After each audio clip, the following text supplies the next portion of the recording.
अस्सलाम वालेकुम दोस्तों। उम्मीद है कि आप लोग ठीक हैं, खैरियत हैं। दोस्तों, मैं दाद दूंगा जुल्ले शाह के वालिद को, जिन्होंने पीटीआई के फितने के खिलाफ आवाज़ उठाना शुरू कर दी।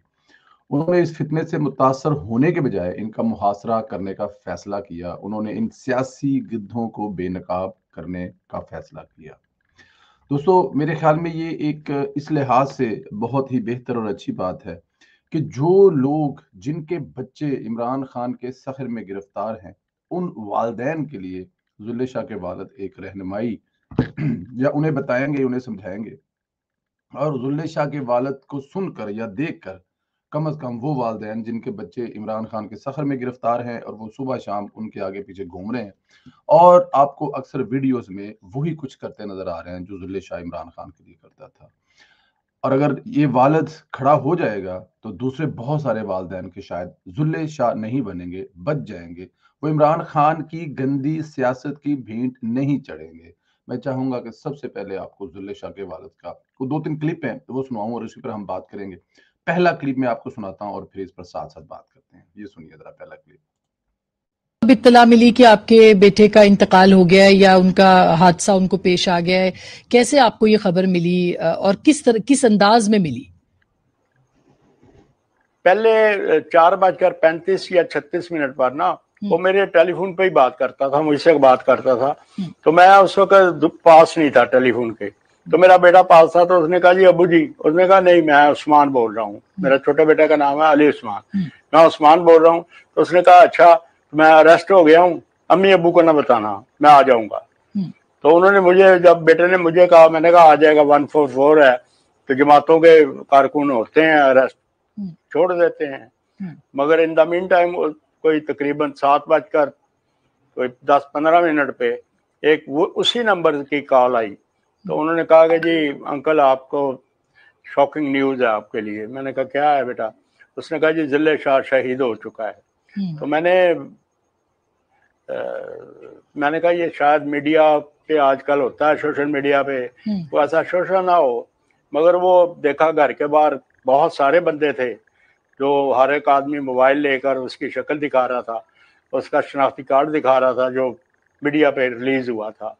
तो मैंने कहा ये मेरा बेटा ही है, उसको आइडेंटिफाई किया। तो इसी दौरान में ना पीटीआई के कुछ बंदे आए तो मुझे गाड़ी में लेकर चले गए। उन्होंने कहा कि जी आपके बेटे की लाश जो है ना पड़ी हुई है इधर सर्विसेज में, तो मैडम यास्मीन ने आपको बुलाया है, हम उनसे मिलेंगे।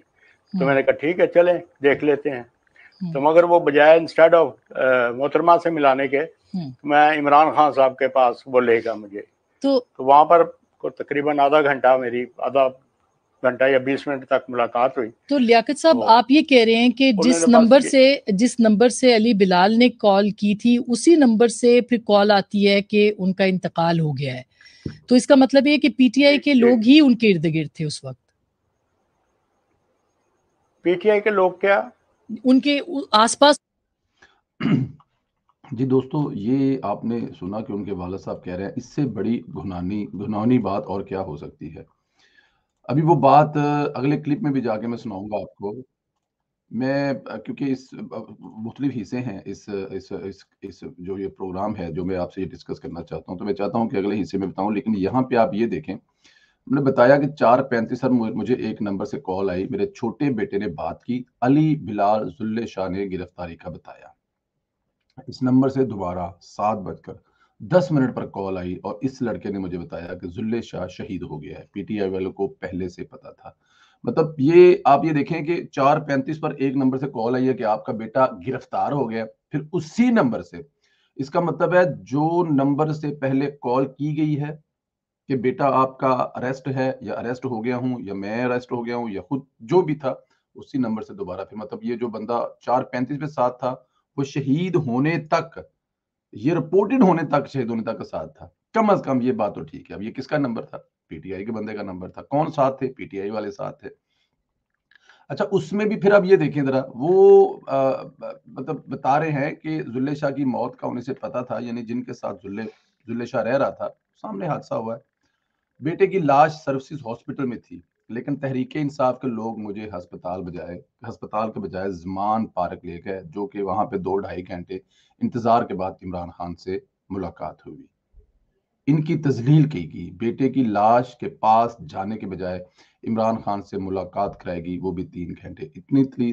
इतनी तजलील एक ऐसे वर्कर के बाप की जिसने अपने कायद, सो कॉल्ड कायद इमरान खान जैसे इंसान के लिए अपनी जान कुर्बान की थी। ये अगला क्लिप सुने जरा, इसमें मजीद उनकी बातें सुने वो क्या कह रहे हैं। दौरान में ना फिर पीटीआई के कुछ बंदे आए तो मुझे गाड़ी में लेकर चले गए। उन्होंने कहा कि जी आपके बेटे की लाश जो है ना पड़ी हुई है इधर सर्विसेज में, तो मैडम यास्मीन ने आपको बुलाया है, हम उनसे मिलेंगे। तो मैंने कहा ठीक है चलें देख लेते हैं। तो मगर वो बजाय इंस्टेड ऑफ मोहतरमा से मिलाने के मैं इमरान खान साहब के पास वो लेगा मुझे। तो वहाँ पर को तकरीबन आधा घंटा या 20 मिनट तक मुलाकात हुई। तो लियाकत साहब आप ये कह रहे हैं कि जिस नंबर से अली बिलाल ने कॉल की थी उसी नंबर से फिर कॉल आती है कि उनका इंतकाल हो गया है, तो इसका मतलब ये कि पीटीआई के लोग ही उनके इर्द गिर्द थे उस वक्त? पीटीआई के लोग क्या, उनके आसपास वही क्लिप था जी। पीटीआई के लोग जो है ना वो उनके इर्द गिर्द थे, वो बता रहे हैं जी जैसे जैसे उनको किया गया। अब अगले क्लिप में हम आपको ये सुनाएंगे कि उसके बाद वाला वाकया। लेकिन यहाँ तक जो समझ लगती है, जो नजर आता है, वो सिवाय इसके कि अब कत्ल तो वो हो गया है, हादसा तो वो हो गया है, मर तो वो गया है, क्यों ना उसके मरे हुए को लाश को बेचा जाए। अगले क्लिप में सुनाते हैं आपको कि अगले के लाश को कैसे बेचा गया, या लाश को बेचने का जो पूरा प्रोग्राम था, कहाँ तरतीब, कैसे तरतीब, ये सुने जरा आप अगला क्लिप।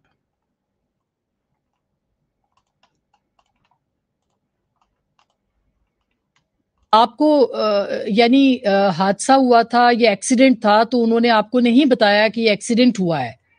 उनको पता था कि ये एक्सीडेंट हुआ है? एक्सीडेंट का तो उस वक्त खबर भी नहीं थी, दूर दूर तक खबर कोई नहीं थी। एक्सीडेंट की दूर दूर तक कोई खबर नहीं थी। तो मैं फिर चला गया उनके साथ थाना रेस कोर्स। उन्होंने एप्लीकेशन लिखी तो उनमें नॉमिनेट कर दिया चीफ मिनिस्टर साहब को उन्होंने, क्योंकि उनकी लीगल टीम थी। मैंने चीफ मिनिस्टर साहब को, डीआईजी को, आईजी को, राणा सनाउल्लाह को। तो मैं फिर थोड़ा सा जब होश में थोड़ा रिलैक्स हुआ तो मैंने कहा ये तो काम गलत हो गया। ना तो मैं उस वक्त मौके पे मौजूद था, तो ना ही इन्होंने कत्ल किया। ये तो पॉलिटिकल पॉइंट स्कोरिंग हो जाएगा। फिर मैंने मीडिया पे आके कह दिया था कि मैंने उनके जो नाम दिए हैं ना, तो लियाकत साहब आपको क्या लगता है, आपको क्या लगता है कौन जिम्मेदार है अली बिलाल के कत्ल का या हादसे का? कल एसएसपी साहब आए थे, किश्वर साहब, तो उन्होंने मुझे लैपटॉप पे सारी चीजें दिखाई। वो अभी नामुकम्मल हैं, तो जब तक वो मुकम्मल नहीं होती इन्वेस्टिगेशन तो मैं कैसे कह सकता हूँ, क्योंकि वो तो कर रहे हैं ना, हमारे हाथ में तो एक पेपर भी नहीं है उसका। क्योंकि हमारी तो एफआईआर को एंटरटेन किया ही नहीं था उन्होंने। तो 8-10 घंटे वहां पर बैठे रहे, तो फिर आगे पोस्टमार्टम के लिए आसपास उस वक्त आप अंदाजा करें जरा कि जब बेटे की लाश थाने में, हॉस्पिटल में पड़ी हुई है, बजाय कि एक बाप को अपने बेटे की लाश पर ले जाने के पहले यास्मीन राशिद साहब से मिलाया गया, फिर इमरान खान साहब के पास 2-2.5 घंटे इंतजार करवाने के बाद बुलाया गया, फिर लीगल टीम साथ बैठकर एक थाने लेकर गई और पर्चा दर्ज करवाने के लिए 5-7, ये तो 6-7-8 घंटे का जो प्रोसेस है, ये तब किया गया जब एक बाप को ये इत्ला मिली कि उसका बेटा जो है वो शहीद हो गया है, मारा गया है, एक्सीडेंट में मौत हो गई उसकी, वट एवर जो भी है। अंदाजा करें जरा कि कैसा जुल्म और कैसी ज्यादती है, कैसे गिद्ध हैं ये सियासी इमरान खान साहब, जिनको ना अपने किसी की मौत का गम होता है, ना किसी दूसरे की गम का मौत होता है। मुझे बताएं, आप जितने भी संग दिल हों, जितने भी जालिम हों, आपके आसपास पड़ोस, घर, मोहल्ले, किसी जगह पे कोई ऐसा हादसा हो जाए तो आप क्या करेंगे? सबसे पहले उसका हादसे के फवायद हासिल करना शुरू कर देंगे? नहीं, अपने घर वालों के साथ बैठ जाएंगे। सबसे पहले तो उसको उसके बेटे की लाश पे ले जाना चाहिए था, तदफीन करानी चाहिए थी, पोस्टमार्टम कराना चाहिए था, फिर जाके सारी चीजें। लेकिन इमरान खान और उनकी लीगल टीम इसको अपने हक में कैसे इस्तेमाल करना है वो सब करने में लग गई। लेकिन मैं, मेरे ख्याल में, इस बहादुर बाप की दाद देता हूं जो इस्तेमाल नहीं हुआ। और उसने कहा जब मैं थोड़ा सा शौक से बाहर आया, मुझे होश आया, तो फिर मैंने देखा ये तो सियासी पॉइंट स्कोरिंग कर रहे हैं, ये तो मेरे बेटे का खून जो है उसको इस्तेमाल करने की कोशिश कर रहे हैं। जब मैंने चीफ मिनिस्टर को, आईजी पंजाब को और पुलिस के किसी बंदे को देखा ही नहीं कत्ल करते हुए अपने बेटे को, तो मैं कैसे मान लूं या मैं कैसे इस चीज को एक्सेप्ट कर लूं कि मेरे बेटे को उन्होंने मारा। तो फिर मैंने उससे इनकार कर दिया गया, तो मैंने कहा मैं ये काम नहीं करूंगा। ये है इमरान खान का किरदार। अब नईमुल हक से लेकर जुल्ले शाह तक, नईमुल हक जिसने इमरान खान के साथ अपनी आधी जिंदगी गुजारी और जुल्ले शाह जिसने इमरान खान के घर के दरवाजे के बाहर 2-2.5 महीने सुबह शाम गुजारे, दोनों के साथ इमरान खान का सलूक एक ही जैसा है। पता था उन्हें और उन्होंने ये सब कुछ किया। अब अगले फेज में क्या होगा, खुदा ना करे जुल्ले शाह और उसके बाप का जो हाल सोशल मीडिया पर होगा पीटीआई के लोगों की तरफ से, इमरान खान की टीम की तरफ से, वो मैं बस उस पर मैं बात ना ही करूं तो अच्छा है।